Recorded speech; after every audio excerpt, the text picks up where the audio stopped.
সরকারি বাংলা কলেজ কর্তৃক আয়োজিত অনলাইন ক্লাসে সবাইকে স্বাগতম। শুভ সকাল সুপ্রিয় শিক্ষার্থী, আশা করি তোমরা সবাই ভালো আছো, সুস্থ আছো। আজকে দ্বাদশ শ্রেণীর ক্লাস। তোমাদের সঙ্গে আমি আছি শিউলি ভদ্র। আজকে ক্লাসে আমরা দশম অধ্যায়ের উদ্ভিদ প্রজনন সম্পর্কে জানব।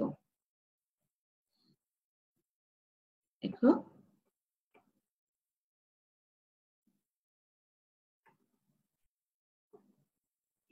আমার পরিচয়টা দিচ্ছি। আমি শিউলি ভদ্র,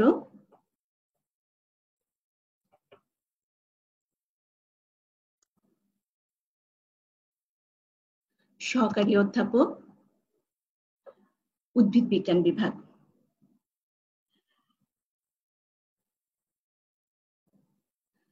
আজকে আমাদের পড়ার বিষয় উদ্ভিদ প্রজনন। তো যেহেতু আমরা উদ্ভিদ বিজ্ঞান পড়বো, সেহেতু আমরা আজকে আবৃতবীজী উদ্ভিদের প্রজনন সম্পর্কে জানব। সবার আগে আমরা জেনে নেই প্রজনন কি। তো প্রজনন হচ্ছে একটি শারীরতাত্ত্বিক প্রক্রিয়া, যে প্রক্রিয়ায় জীব তার অনুরূপ অপত্য বংশধর সৃষ্টি করে। অর্থাৎ হুবহু নিজের প্রতিরূপ সৃষ্টি করা জীবের একটা জৈবিক শারীরতাত্ত্বিক প্রক্রিয়া এবং জীবের একটা অন্যতম বৈশিষ্ট্য। জড় পদার্থ কিন্তু বংশবৃদ্ধি করতে পারে না। তো আজকে আমরা যেহেতু আবৃতবীজী উদ্ভিদের জনন সম্পর্কে জানবো, তো আবৃতবীজী উদ্ভিদের 3 ধরনের প্রজনন হয়ে থাকে। একটা হচ্ছে যৌন জনন, অযৌন জনন এবং পার্থেনোজেনেসিস। সবার আগে আমরা দেখব যৌন জননটা কি।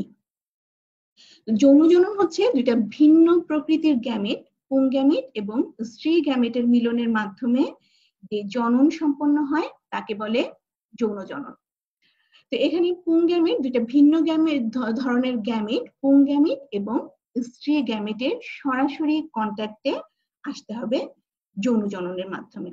তো পুংগ্যামেট হচ্ছে শুক্রাণু, তোমরা জানো পুংগ্যামেট হচ্ছে জনন কোষ, এবং পুংগ্যামেট হচ্ছে শুক্রাণু এবং স্ত্রী গ্যামেট হচ্ছে ডিম্বাণু। এবং ফুল হচ্ছে উদ্ভিদের জননাঙ্গ। এবং এই ফুলে দেখো কি কি থাকে। ফুলে থাকে বৃতি, পুষ্পাক্ষ তো আছে, বৃতি, দল, পুংস্তবক এবং স্ত্রীস্তবক। এবং জননে সাহায্য করে, সরাসরি জননে সাহায্য করে পুংস্তবক এবং স্ত্রীস্তবক। পুংস্তবকে থাকে পরাগধানী, এই যে দেখতে পাচ্ছ পরাগধানী, পরাগদণ্ড এবং পরাগধানীর মাঝখানে থাকে যোজনী। এই 3টা অংশ মিলে তৈরি হয় পুংকেশর। এবং এই যে স্ত্রীস্তবক, স্ত্রীস্তবকের মধ্যে থাকে গর্ভমুণ্ড, গর্ভদণ্ড এবং গর্ভাশয়। তো এই পরাগধানীর মধ্যে তৈরি হয় পরাগরেণু, এবং এই পরাগরেণু থেকে পরবর্তীতে তৈরি হয় শুক্রাণু অর্থাৎ পুংগ্যামেট। আর এই গর্ভাশয়ের মধ্যে তৈরি হয় ডিম্বাণু অর্থাৎ স্ত্রী গ্যামেট। এই শুক্রাণু এবং ডিম্বাণু মিলিত হয়ে সম্পন্ন হয় যৌন জনন। তাহলে আমরা দেখলাম যে ফুল হচ্ছে উদ্ভিদের যৌন জননের জননাঙ্গ এবং উদ্ভিদের বংশ বিস্তারের জন্য বিশেষভাবে রূপান্তরিত বিটক।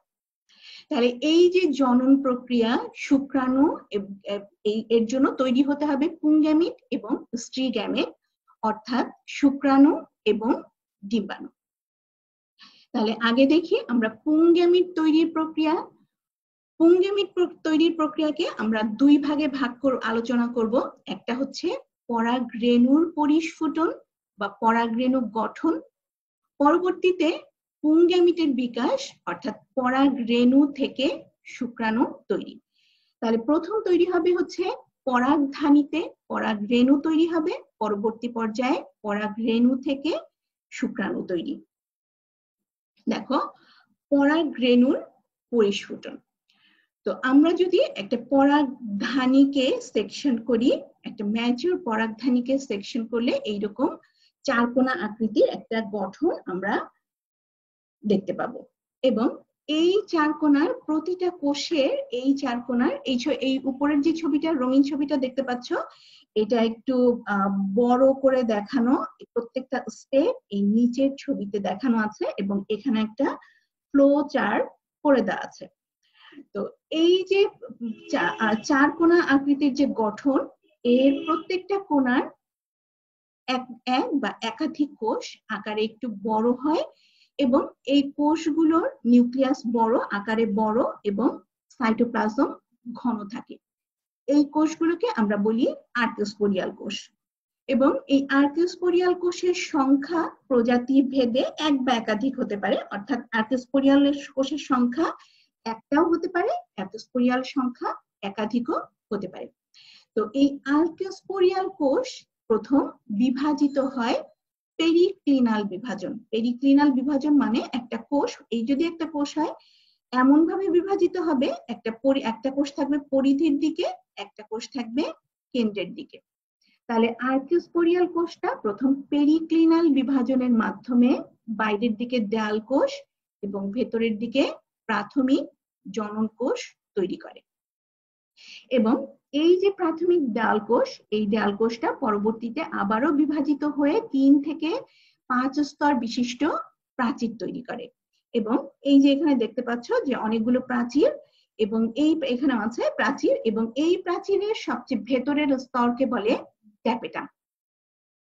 তাহলে এই যে ট্যাপেটাম এবং এই ট্যাপেটামের ভেতরে প্রাচীর ঘেরা যে অংশ, তার ভেতরে প্রাথমিক জনন কোষ সরাসরি পরাগ মাতৃকোষ হিসেবে কাজ করতে পারে, অথবা আবার বিভাজিত হয়ে পরাগরেণু মাতৃকোষে পরিণত হতে পারে। এবং যখন পরাগরেণু মাতৃকোষে পরিণত হয়, যেটাকে আমরা ইংরেজিতে প্রাথমিক জনন কোষ, যেটাকে আমরা ইংরেজিতে বলি হচ্ছে প্রাইমারি স্পোরোজেনাস টিস্যু। তাহলে এই যে দেওয়ালের মধ্যে থাকে প্রাইমারি স্পোরোজেনাস টিস্যু, এই প্রাইমারি স্পোরোজেনাস টিস্যু গুলো পরাগ মাতৃকোষ হিসেবে কাজ করে, মানে প্রাথমিক জনন কোষ পরাগ মাতৃকোষ হিসেবে কাজ করে এবং এই মাতৃকোষে পরিণত হয় এবং পরবর্তীতে এই পরাগ মাতৃকোষের মিওসিস বিভাজনের মাধ্যমে তৈরি হয় হ্যাপ্লয়েড পরাগ রেণু। তাহলে এই যে এগুলো দেখতে পাচ্ছ, এগুলো সব পরাগ রেণু এবং এই পরাগ রেণুগুলো হ্যাপ্লয়েড। বাইরের দিকে আর্কিওস্পোরিয়াল কোষ বিভাজিত হয়ে বাইরের দেয়াল কোষ, এবং দেয়াল কোষ আবারও বিভাজিত হয়ে 3 থেকে 5 স্তর বিশিষ্ট দেয়াল তৈরি করেছে এবং ভিতরের যে প্রাথমিক জনন কোষ ছিল, সেই প্রাথমিক জনন কোষ পরবর্তীতে পরাগ মাতৃকোষে পরিণত হয় এবং মিওসিস ডিভিশনের মাধ্যমে হ্যাপ্লয়েড স্পোর পরাগ রেণু তৈরি করে। তাহলে আমরা যে বলেছিলাম যে পরাগধানী থেকে শুক্রাণু তৈরি, যেটা আমরা দুইটা ধাপে আলোচনা করব, একটা হচ্ছে পরাগ রেণুর পরিস্ফুটন বা পরাগ রেণু গঠন, আর আরেকটা হচ্ছে দ্বিতীয় ধাপে পরাগ রেণু থেকে শুক্রাণু তৈরি। তাহলে আমরা প্রথম পরাগ রেণু দেখলাম কিভাবে তৈরি হলো পরাগধানীর ভেতরে পরাগ রেণু। এখন আমরা পরাগ রেণু থেকে শুক্রাণু তৈরি হওয়ার প্রক্রিয়া জানার জন্য আমাদেরকে প্রথম পরাগ রেণুর গঠনটা সম্পর্কে জানতে হবে। দেখো, এই হচ্ছে পরাগ রেণু এবং এই পরাগ রেণু সাধারণত ডিম্বাকার, গোলাকার বা ত্রিভুজ আকৃতির হয় এবং এর ব্যাস হয়ে থাকে 10 থেকে 200 মাইক্রোমিটার এবং এর ত্বক 2 স্তর বিশিষ্ট। বাইরের ত্বককে বলে এক্সাইন বা বহিঃত্বক এবং ভিতরের ত্বককে বলে ইনটাইন বা অন্তত্বক। এবং বাইরের ত্বকের প্রধান উপাদান হচ্ছে স্পোরোপোলেনিন। বাইরের ত্বকের বহিঃত্বকের প্রধান উপাদান স্পোরোপোলেনিন এবং অন্তত্বকের প্রধান উপাদান সেলুলোজ। এবং বহিঃত্বক দেখতে পাচ্ছ যে বহিঃত্বক এখানে এই পর্যন্ত আছে, মাঝখানে নেই, এখানে খুব পাতলা অবস্থা আছে। বহিঃত্বক এখানে আছে, এখানে নেই বা এখানে পুরুত্ব কম, এবং এই যে বহিঃতক স্থানে স্থানে যে পাতলা অবস্থায় থাকে এই জায়গাগুলোকে বলে জার্মপোর। তাহলে পরাগরেণুর গঠন আমরা দেখলাম, পরাগরেণু যে তৈরি হলো, এখন এই পরাগরেণু থেকে তৈরি হবে শুক্রাণু, যেই পর্যায়টাকে আমরা বলি পুং গ্যামিটোফাইটের বিকাশ। তোমরা জানো যে গ্যামিটোফাইটের প্রথম কোষ হচ্ছে রেণু, গ্যামিটোফাইটিক পর্যায়ের প্রথম কোষ হচ্ছে স্পোর। তো যেহেতু পুং গ্যামিটোফাইটের বিকাশ, সেহেতু এখানে প্রথম কোষ হবে পরাগরেণু, এবং এই পরাগরেণু থেকে শুক্রাণু তৈরি পর্যন্তই হচ্ছে পুং গ্যামিটোফাইটের বিকাশের পর্যায়। এখন দেখো, তাহলে এই যে পরাগরেণুটা হ্যাপ্লয়েড, যে কোনো স্পোরি হ্যাপ্লয়েড, তাহলে পরাগরেণু হচ্ছে পুং গ্যামিটোফাইটের প্রথম কোষ। একটু আগেই বলেছি যে রেণু হচ্ছে গ্যামিটোফাইটিক পর্যায়ের প্রথম কোষ, তাহলে পরাগরেণু হচ্ছে পুং গ্যামিটোফাইটের প্রথম কোষ। এবং এই যে পরাগরেণুর যে নিউক্লিয়াসটা থাকে, এই নিউক্লিয়াসটা প্রথম অসমভাবে বিভাজিত হয়, মানে একটা নিউক্লিয়াস আকারে ছোট হয় এবং আরেকটা নিউক্লিয়াস আকারে একটু বড় হয়। তাহলে বড়টাকে বলে, এই যে বড়টাকে বলে নালিকা নিউক্লিয়াস, এবং ছোট নিউক্লিয়াসটাকে বলে জনন নিউক্লিয়াস।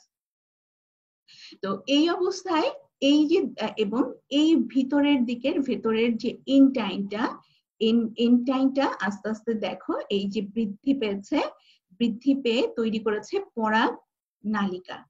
এই যে ছোট এই পাতলা জায়গাগুলো, যেগুলোকে আমরা বলেছিলাম জার্মপোর, এই জার্মপোরের মধ্যে দিয়ে এন্টাইন আস্তে আস্তে একটা টিউবের মতো, নলের মতো গঠন তৈরি করেছে, যেটাকে আমরা বলি পরাগ নালিকা। এবং এই পরাগ নালিকার মধ্যে প্রথমে নালিকা নিউক্লিয়াসটি এসেছে, তার পিছনে এসেছে জনন নিউক্লিয়াস, এবং এই অবস্থায় এই পরাগরেণু ফুলের গর্ভমুণ্ডের উপরে পতিত হয় বা গর্ভমুণ্ডের উপরে পড়ে। তো এরপরে এই যে নালিকা নিউক্লিয়াস সামনে থাকে, পোলেন টিউব বা পরাগ নালিকা আস্তে আস্তে বৃদ্ধি পেতে থাকে, এবং এক সময় এই যে জনন নিউক্লিয়াসটা আবার মাইটোসিস বিভাজন হয়। মাইটোসিস বিভাজনের মাধ্যমে দুইটা নিউক্লিয়াস তৈরি করে এবং তৈরি হয়, এবং এই নিউক্লিয়াস দুটাকে তখন বলে শুক্রাণু বা পুং গ্যামেট। তাহলে আমরা বলেছিলাম যে পরাগরেণু থেকে আমরা শুক্রাণু তৈরির ধাপগুলো দেখব। তাহলে এই তৈরি হচ্ছে শুক্রাণু। তাহলে এখানে প্রথম যে পরাগরেণুর নিউক্লিয়াসটা প্রথম অসমভাবে বিভাজিত হয়ে একটা নিউক্লিয়াস আকারে ছোট এবং একটা নিউক্লিয়াস আকারে বড় হলো। পরবর্তীতে এই সময় এন্টাইনটা জার্মপোরের মধ্যে দিয়ে একটা নালিকার মতো গঠন তৈরি করলো, যেটাকে আমরা বলি পরাগ নালিকা। এবং এই ঘটনাটা ঘটে গর্ভমুণ্ডের ওপর। গর্ভমুণ্ড থেকে পানি শোষণ করে এটা পরাগরেণু আস্তে আস্তে স্ফীত হয় এবং পরাগ নালিকাও ভেতরের দিকে বাড়তে থাকে। এই সময়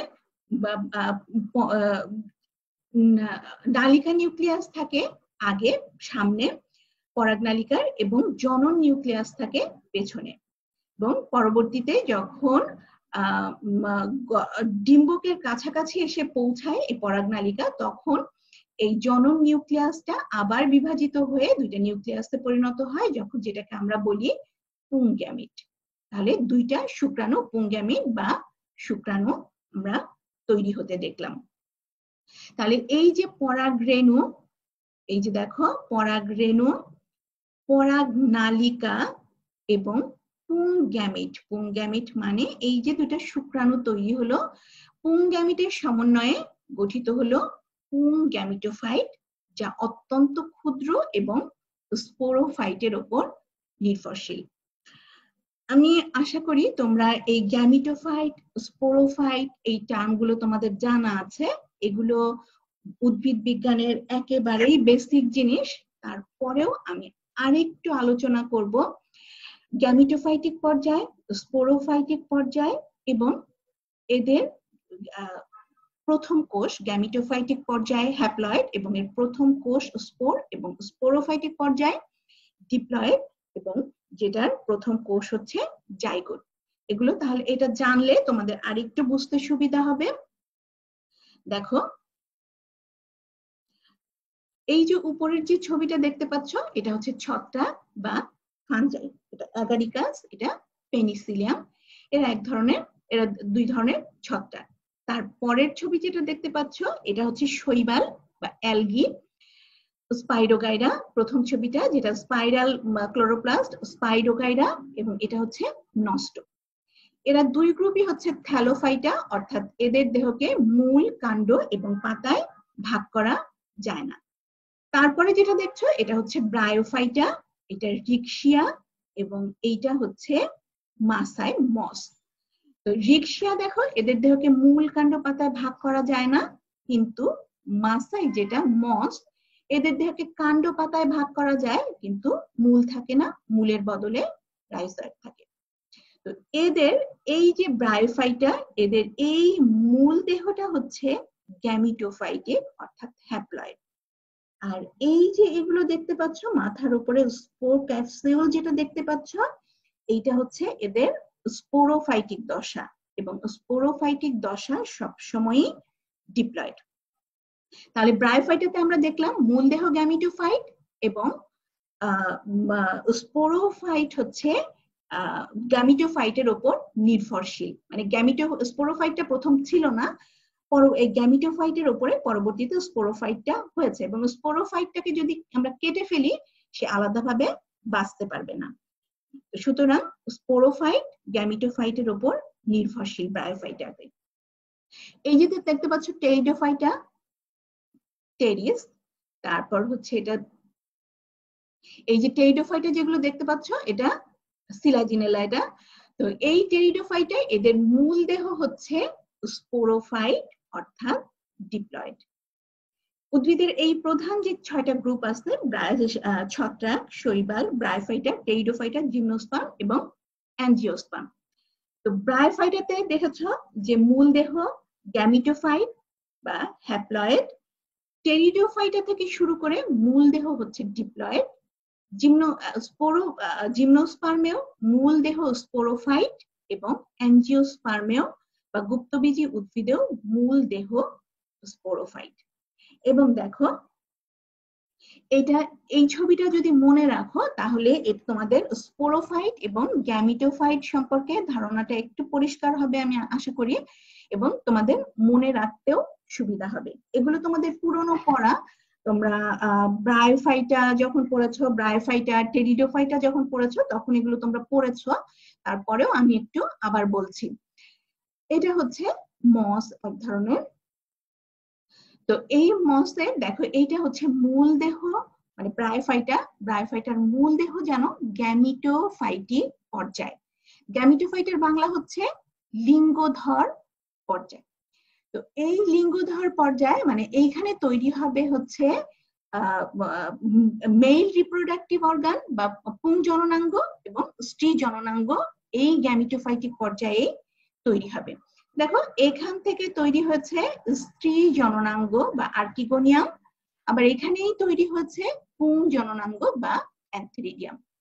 অ্যান্থেরিডিয়ামে তৈরি হচ্ছে শুক্রাণু এবং আর্কিগোনিয়ামে তৈরি হয়েছে ডিম্বাণু। শুক্রাণু ডিম্বাণু মিলে তৈরি হয়েছে জাইগোট, এবং যেই মাত্র জাইগোট তৈরি হয়েছে তখন শুরু হয়েছে স্পোরোফাইটিক পর্যায়, এখানে কিন্তু ছিল না। তার মানে জাইগোট যখনই তৈরি হয়েছে তখনই শুরু হয়েছে স্পোরোফাইটিক পর্যায়। এবং এই যে মাথার উপর দেখতে পাচ্ছ ক্যাপসিউল তৈরি হয়েছে, এই ক্যাপসিউলের মধ্যে তৈরি হয় spore. Spore haploid, spore mother সেলের মিওসিস ডিভিশনের মাধ্যমে তৈরি হয় স্পোর, এবং স্পোর সবসময়ই হ্যাপ্লয়েড।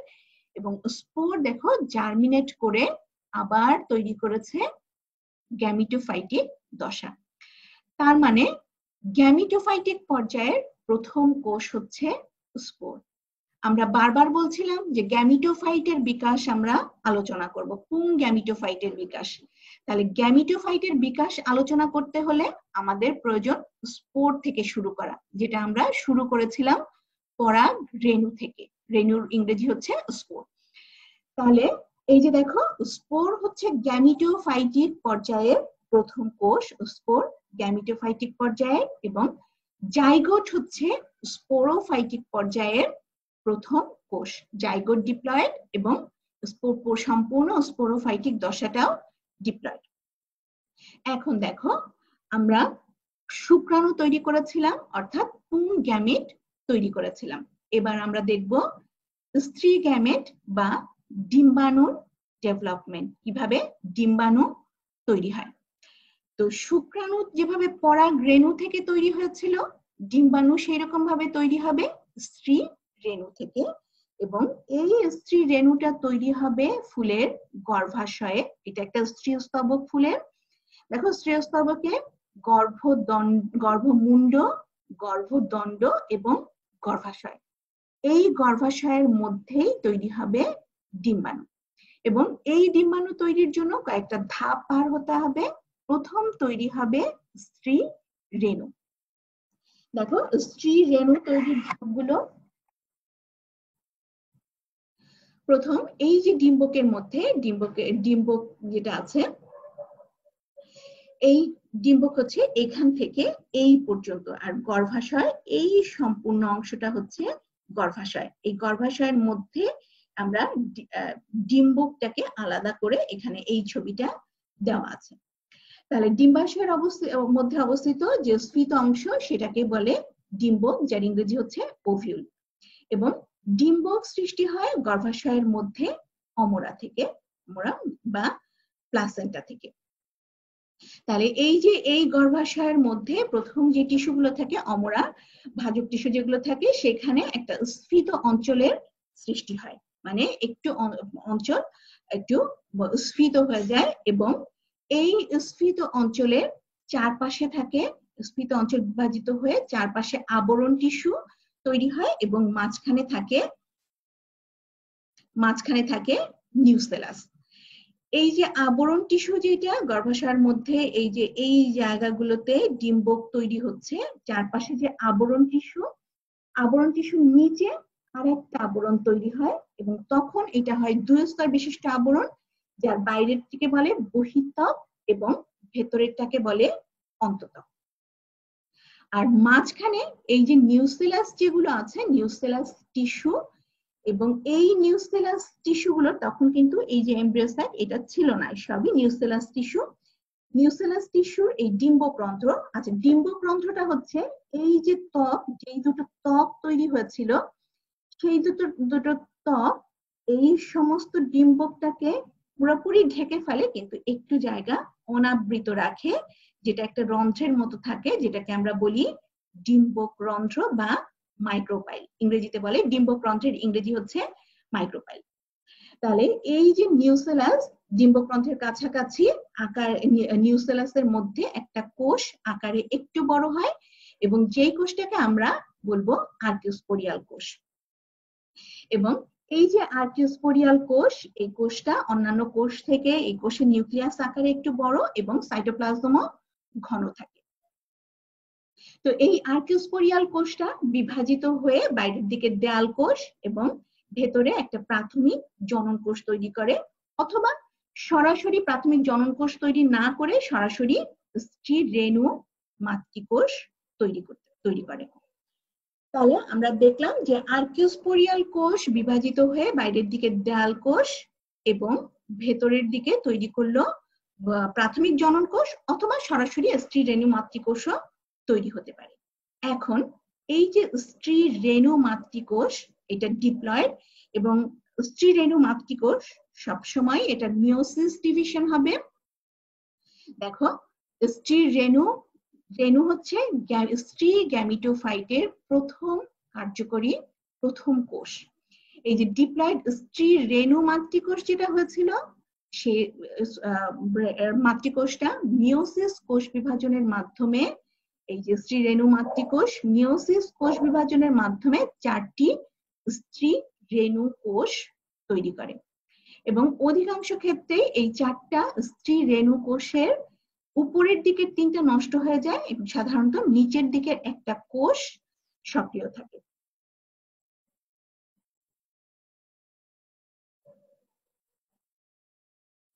এই যে দেখো নিচের দিকের একটা কোষ এবং বাকি কোষগুলো নষ্ট হয়ে গিয়েছে, একটা কোষ সক্রিয়। এবং এই যে কোষটা, এই কোষটা মাইটোসিস কোষ বিভাজনের মাধ্যমে, এটা কিন্তু এখন হ্যাপ্লয়েড। মিওসিস ডিভিশনের মাধ্যমে, এই যে এখানে স্ত্রী রেণু মাতৃকোষ ডিপ্লয়েড ছিল, মিওসিস ডিভিশনের মাধ্যমে হ্যাপ্লয়েড স্ত্রী রেণু তৈরি করেছে স্পোর। এবং আগেও বারবারই বলেছি যে স্পোর সবসময়ই হ্যাপ্লয়েড। এই যে তিনটা নষ্ট হয়ে গিয়েছে, একটা স্পোর অ্যাক্টিভ আছে, সক্রিয় আছে।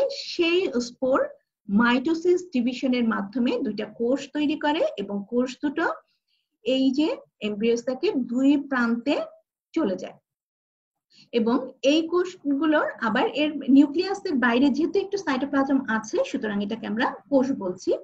তো এই যে এই নিউক্লিয়াস যেগুলো আছে, নিউক্লিয়াসের আবারও মাইটোসিস ডিভিশন হয়। মাইটোসিস ডিভিশন হয় এখানে একটা থেকে দুইটা, এখানেও একটা থেকে দুইটা। এবং এই কোষগুলোর দ্বিতীয়বার মাইটোসিস ডিভিশনের মাধ্যমে এই দুইটা কোষ থেকে চারটা এবং এই দুইটা কোষ থেকে চারটা, মোট 8টা নিউক্লিয়াস তৈরি হয়। এবং এই 8টা নিউক্লিয়াসের উপর থেকে একটা এবং নিচের থেকে একটা কোষ এসে, নিউক্লিয়াস এসে মাঝখানে এসে যুক্ত হয়, যেটাকে আমরা বলি সেকেন্ডারি নিউক্লিয়াস। এবং এই সেকেন্ডারি নিউক্লিয়াসের নিচের ডিম্বক রন্ধ্রের কাছাকাছি যেই তিনটা কোষ থাকে, তাদের মাঝখানেরটাকে আমরা বলি ডিম্বাণু।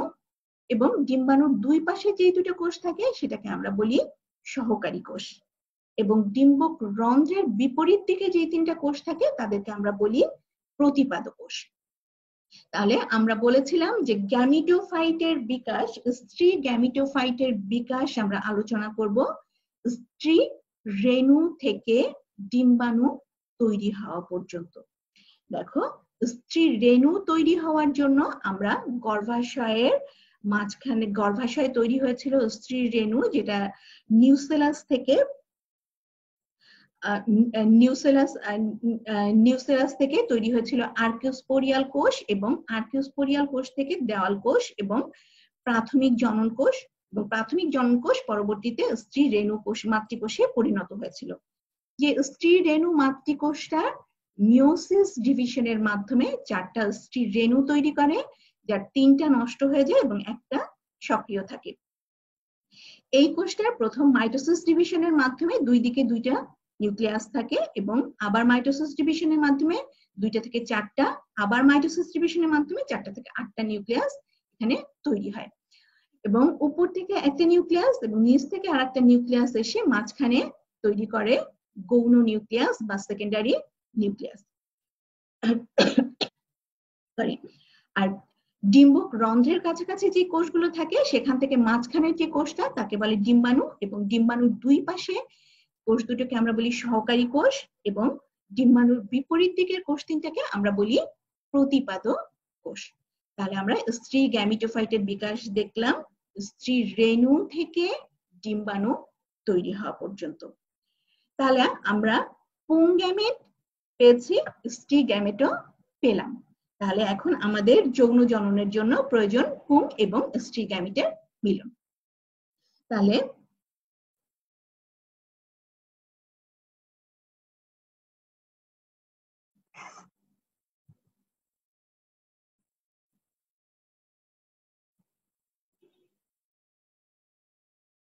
দেখো এখন এই যে পরাগরেণু যেটা ফুলের গর্ভমুণ্ডে পড়েছিল, সেটা এই গর্ভমুণ্ড থেকে এসে, এবং সে যখন পরাগ নালিকা যখন ভেতরের দিকে বাড়ছিল, আস্তে আস্তে আসছিল ডিম্বকের দিকে, গর্ভাশয়ের দিকে যখন আসছিল, তখন তৈরি হয়েছিল শুক্রাণু, 2টা শুক্রাণু। এবং এই যে পরাগ নালিকার প্রথমে ছিল নালিকা নিউক্লিয়াস এবং পিছনে ছিল জনন নিউক্লিয়াস, যেটা বিভাজিত হয়ে তৈরি করেছে 2টা শুক্রাণু বা পুংগ্যামেট। তাহলে এই যে শুক্রাণু, আচ্ছা তাহলে তার আগে বলে নিই যে আমরা স্ত্রী গ্যামিটোফাইট যেটা বলছি সেটা কি কি নিয়ে তৈরি। এই যে ভ্রূণথলি, এই পুরোটা ভ্রূণথলি, এতে অবস্থিত ডিম্বাণু, সাহায্যকারী কোষ দুই পাশে, এবং প্রতিপাদ কোষ এবং সেকেন্ডারি নিউক্লিয়াস, এই সব কিছু মিলে তৈরি হয় স্ত্রী গ্যামিটোফাইট।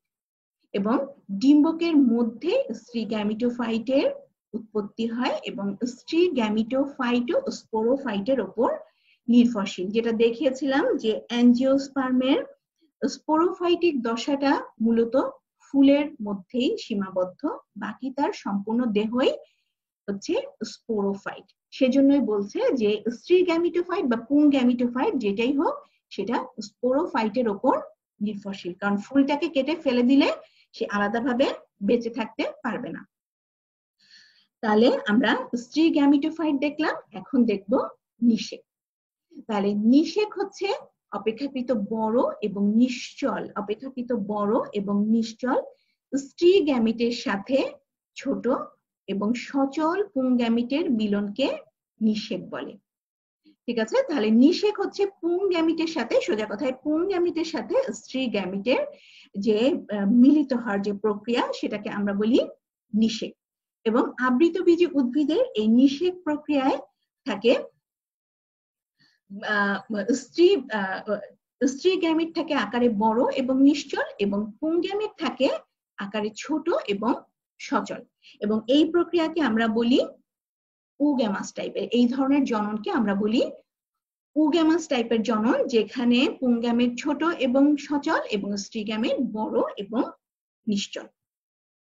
তাহলে দেখি এই যে নিষেক প্রক্রিয়া, শুক্রাণুর সাথে ডিম্বাণু মিলিত হওয়ার যে প্রক্রিয়া, এই নিষেককে আমরা 4টা ধাপে আলোচনা করব। প্রথমটা হচ্ছে গর্ভমুণ্ডে পরাগরেণুর অঙ্কুরোদ্গম।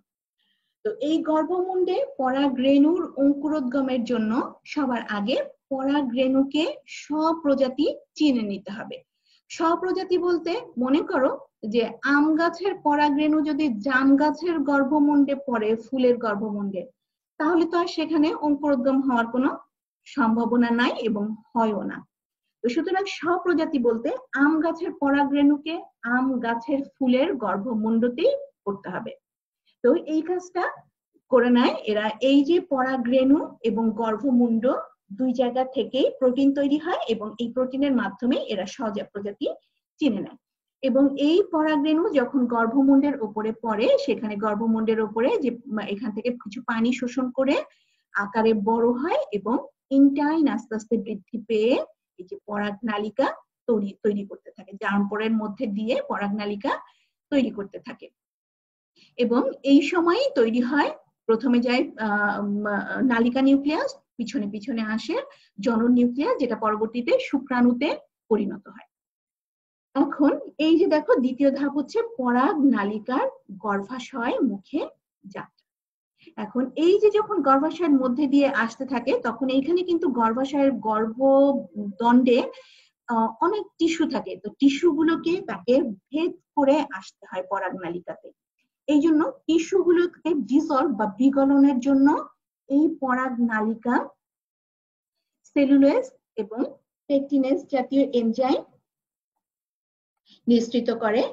সেলুলোজ এবং কারণ আমরা জানি যে কোষের সেল ওয়াল তৈরি হচ্ছে সেলুলোজ এবং পেকটিন দিয়ে। তাহলে এদেরকে যদি গলাতে হয় বা ডিসলভ করতে হয়, তাহলে সেলুলোজ বা পেকটিনেজ এনজাইম দিয়ে এদেরকে ডিসলভ করতে হয় এবং সে কাজটা এই পরাগনালিকা এই এনজাইম গুলো নিঃসৃত করতে থাকে এবং পিছনের দিকে বাড়তে আসতে থাকে। এবং আস্তে আস্তে এরা ডিম্ব রন্ধ্রের কাছাকাছি এসে পৌঁছায়। এবং এই যে ডিম্বকরন্ধ্র, সাধারণত এই পরাগনালিকা ডিম্বক রন্ধ্রের মধ্যে দিয়ে এই ডিম্বকের মধ্যে পৌঁছায়। সাধারণত ডিম্বকের মধ্যে ডিম্বক রন্ধ্রের মধ্যে দিয়ে পরাগনালিকা ভেতরে প্রবেশ করে। কিন্তু এক্ষেত্রে কিছু ব্যতিক্রমও আছে। কখনো কখনো দেখা যায় যে দেখো এখানে দেখো এই যে পরাগনালিকা ডিম্বক রন্ধ্রের মধ্যে দিয়ে ডিম্বকের মধ্যে এসে পৌঁছেছে বা ডিম্বাণুর সাথে মিলিত হয়েছে। কিন্তু এইখানে দেখো, এইখানে কিন্তু পরাগনালিকা প্রবেশ করেছে কোথা দিয়ে? ক্যালাসা বা ডিম্বক নালী, ডিম্বক মূল দিয়ে। এই যে এই জায়গাটা হচ্ছে ডিম্বক মূল, এই যে এই উপরের এই জায়গাটা, এই ডিম্বক মূল দিয়ে পরাগ নালিকা যখন প্রবেশ করে এবং ডিম্বাণুর সাথে মিলিত হয়, তখন এই প্রক্রিয়াকে আমরা বলি ক্যালাসোগামী। যদি ডিম্বক রন্ধ্রের মধ্যে দিয়ে যায় সেটাকে আমরা বলি প্রোগ্যামী। আর যদি ডিম্বক ত্বক ভেদ করে যদি ডিম্বাণুর সাথে মিলিত হয়, তখন তাকে আমরা বলি হচ্ছে মেসোগ্যামী। এবং মেসোগ্যামী দেখা যায় লাউ, কুমড়া ইত্যাদি উদ্ভিদে। ক্যালাসোগামী দেখা যায় ঝাউ উদ্ভিদে, ক্যাসুয়ারিনা ঝাউ উদ্ভিদে আমরা ক্যালাসোগামী দেখতে পাই। তাহলে নিষেকের যে পরাগ নালী গর্ভাশয় মুখে যে যাত্রা, সেটা গর্ভাশয় মুখে যাত্রাটা 3 পথে হতে পারে: ডিম্বক রন্ধ্রের মধ্যে দিয়ে, ডিম্বক মূলের মধ্যে দিয়ে, অথবা ডিম্বক ত্বকের মধ্যে দিয়েও হতে পারে। এরপর পরাগনালিকার ভ্রূণথলিতে প্রবেশ এবং শুক্রাণু নিক্ষিপ্তকরণ। তো এই পরাগনালিকা যখন ভ্রূণথলিতে প্রবেশ করে, তখন প্রথমে সামনে যে নালিকা নিউক্লিয়াস থাকে, নালিকা নিউক্লিয়াসটা নষ্ট হয়ে যায় এবং এই যে পিছনে যে দুটো শুক্রাণু থাকে, শুক্রাণু তখন একটা শুক্রাণু মিলিত হয় ডিম্বাণুর সাথে, আর একটা শুক্রাণু মিলিত হয় হচ্ছে এই সেকেন্ডারি নিউক্লিয়াসের সাথে, যেটাকে আমরা বলছি ভ্রূণথলিতে ডিম্বাণু ও শুক্রাণুর মিলন। তাহলে এই যে পরাগ নালিকা ডিম্বাণুর সাথে যখন মিলিত হয়, তার দুই পাশে যেই দুইটা সহকারী কোষ থাকে, সহকারী কোষের একটা নষ্ট হয়ে যায়। সাধারণত পরাগ নালিকার চাপে সহকারী কোষ নষ্ট হয়ে যায়।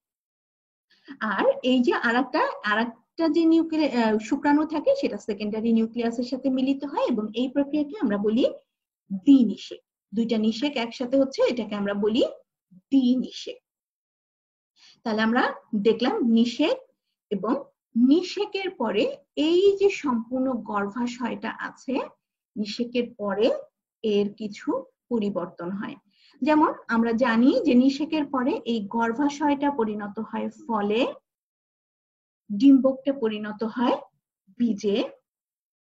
দেখো, নিষেকের পরে যে পরিবর্তনগুলো, গর্ভাশয় পরিণত হয় ফলে, গর্ভাশয়ের প্রাচীর যেটা সেটা পরিণত হয় ফল বহিত্বক, ডিম্বক এই যেখান থেকে এইটুকু সেটা হচ্ছে বীজ, ডিম্বক বহিত্বক, বীজ বহিত্বক, ডিম্বক অন্ততক, বীজ অন্ততক। এবং নিউসেলাস এরা অধিকাংশ ক্ষেত্রে নষ্ট হয়ে যায়। ডিম্বাণু যেটা শুক্রাণু আর ডিম্বাণু মিলে তৈরি করে জাইগোট, এবং জাইগোট পরবর্তীতে বিভাজিত হয়ে তৈরি করে ভ্রূণ। ভ্রূণ হচ্ছে মূলত একটা শিশু উদ্ভিদ, যেখান থেকে পরবর্তীতে নতুন উদ্ভিদ আমরা, একটা সম্পূর্ণ উদ্ভিদ আমরা পাই। সেকেন্ডারি নিউক্লিয়াস তৈরি করে এন্ডোস্পার্ম বা শস্য। সহকারী কোষ নষ্ট হয়ে যায়, প্রতিপাদক কোষও নষ্ট হয়ে যায়। ডিম্বক রন্ধ্র, এটা বীজ রন্ধ্রে পরিণত হয়। ডিম্বক নাভি, এই যে এই অংশটা, ডিম্বক নাভিটা বীজ নাভিতে পরিণত হয়। ডিম্বক নাড়ি, বীজ বৃন্ত, ডিম্বক নাড়ি হচ্ছে বীজ বৃন্ত, এবং ডিম্বক মূল নষ্ট হয়ে যায়। তাহলে নিষেকের পরে গর্ভাশয়ের যে পরিবর্তন, সেগুলো আমরা দেখলাম যে গর্ভাশয়ের কোন অংশ কিভাবে পরিবর্তিত হয়। তাহলে আমরা এই পর্যন্ত দেখে আসলাম। দেখো, আমরা প্রথম থেকে আর একবার একটু দেখে আসি আজকের পড়া। আমরা প্রথম দেখলাম প্রজনন। প্রজনন আবৃতবীজী উদ্ভিদে 3 ধরনের প্রজনন হয়ে থাকে: যৌন জনন, অযৌন জনন এবং পার্থেনোজেনেসিস। যৌন জনন হয়, যৌন জননের অঙ্গ হচ্ছে, জননাঙ্গ হচ্ছে ফুল, এবং ফুলের পুংস্তবক এবং স্ত্রীস্তবক সরাসরি জননে অংশগ্রহণ করে। পুংস্তবক থেকে তৈরি হয় প্রথম পরাগরেণু, পরাগরেণু থেকে শুক্রাণু। স্ত্রীস্তবক থেকে, তো স্ত্রীস্তবকের মধ্যে প্রথম হয় স্ত্রী রেণু, রেণুক স্ত্রী রেণু, এবং পরবর্তীতে স্ত্রী রেণু থেকে তৈরি হয় ডিম্বাণু। এবং এই যে পরাগরেণু থেকে ডিম্বাণু, পরাগরেণু থেকে শুক্রাণু, এই প্রক্রিয়াটাকে আমরা বলছি গ্যামিটোফাইটের, পুং গ্যামিটোফাইটের ডেভেলপমেন্ট বা পুং গ্যামিটোফাইটের বিকাশ। এর সঙ্গে সঙ্গে আমরা দেখলাম পরাগরেণুর গঠন, পুং গ্যামিটোফাইটের বিকাশ, এবং এগুলো কিছু প্রাসঙ্গিক কথা ছিল যেটা আমাদের গ্যামিটোফাইট ও স্পোরোফাইটিক পর্যায়ে জানার জন্য প্রয়োজন ছিল। উদ্ভিদের কোন গ্রুপের মূল দেহ স্পোরোফাইট না গ্যামিটোফাইট সেটা। এটা ছিল একটা গ্যামিটোফাইট এবং স্পোরোফাইটকে বোঝার বা মনে রাখার জন্য একটা উদাহরণ স্যাম্পল, যেই ছবিটা বা যেই কথাগুলো মনে রাখলে তোমাদের জন্য বুঝতে সুবিধা হবে যে গ্যামিটোফাইটিক পর্যায়টা শুরু হয় কোথা থেকে, স্পোর থেকে, এবং স্পোরোফাইটিক পর্যায়টা শুরু হয় জাইগোট থেকে, এবং স্পোরোফাইটিক পর্যায়টা ডিপ্লয়েড এবং গ্যামিটোফাইটিক দশাটা হচ্ছে হ্যাপ্লয়েড। এরপর আমরা স্ত্রী রেণু বা স্ত্রী গ্যামিট তৈরি করব বা ডিম্বাণু। ডিম্বাণু তৈরির জন্য আমাদের প্রথম গর্ভাশয়ে তৈরি হবে হচ্ছে স্ত্রী রেণু। স্ত্রী রেণু তৈরির ধাপগুলো আমরা এখানে দেখেছি। অমরা থেকে আবরণ টিস্যু নিউসেলাস এবং আর্কিওস্পোরিয়াল কোষ থেকে স্ত্রী রেণু মাতৃকোষ, সেখান থেকে মিওসিস ডিভিশনের মাধ্যমে স্ত্রী রেণু। স্ত্রী রেণু থেকে এখানে আমরা যে তৈরি করেছি যে স্ত্রী গ্যামিটোফাইটের যে স্ত্রী রেণু থেকে আমরা ডিম্বাণু তৈরি করার ধাপগুলো দেখেছি। এবং এই যে স্ত্রী গ্যামিটোফাইটটা কোন কোন কোষ নিয়ে তৈরি, এখানে ভ্রূণথলি, ডিম্বাণু, সাহায্যকারী কোষ, প্রতিপাদক কোষ এবং সেকেন্ডারি নিউক্লিয়াস নিয়ে তৈরি হয়েছে স্ত্রী গ্যামিটোফাইট। এরপর আমরা দেখেছি নিষেক। নিষেককে আমরা 4টা ধাপে আলোচনা করেছি। এবং আবৃতবীজী উদ্ভিদের জনন হচ্ছে উগামাস টাইপের জনন, যেখানে পুংগ্যামিট থাকে ছোট এবং সচল এবং স্ত্রী গ্যামিট থাকে বড় এবং নিশ্চল। এবং এই যে ডিম্বাণু নিষেকের সময় যে শুক্রাণু ডিম্বাণুর সাথে মিলিত হওয়ার জন্য যে এমব্রিওস্যাকে প্রবেশ করে সেটা বিভিন্ন পথে আসতে পারে এবং তার উপর ভিত্তি করে এদেরকে ভিন্ন ভিন্ন নাম দেওয়া হয়েছে। এরপর সবশেষে আমরা দেখলাম যে নিষেকের পরে গর্ভাশয়ের কি পরিবর্তন হয়। এখানে নিষেকের আগে কি কি ছিল এবং নিষেকের পরে গর্ভাশয়ের কোন অংশ কিভাবে পরিবর্তিত হয়েছে।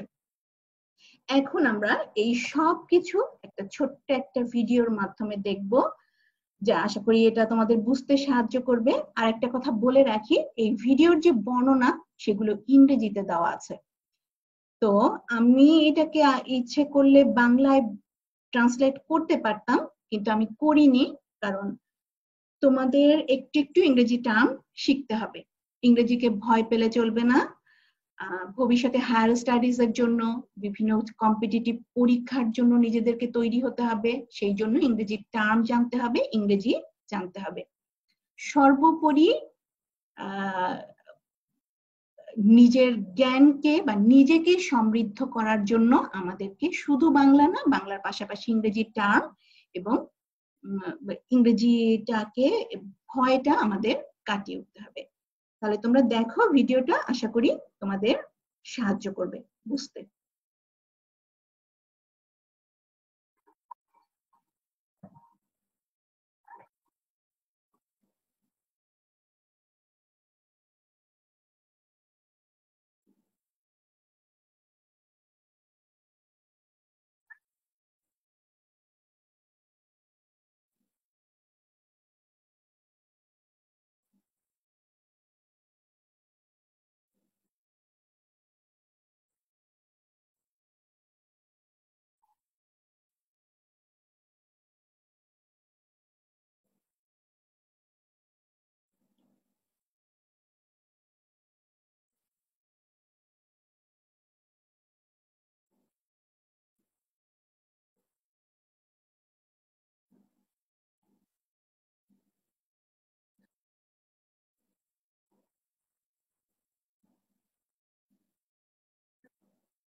তাহলে তোমরা দেখলে ফিমেল গ্যামেটোফাইটের ডেভেলপমেন্ট এবং সবশেষে আমরা একটু আলোচনা করব নিষেক, যেটা হলো নিষেকের পরিণতি কি কি হয়। দেখেছো নিষেকের পরে পরিবর্তন গুলো, সেখান থেকেই তোমরা এগুলো আলোচনা করতে পারবে।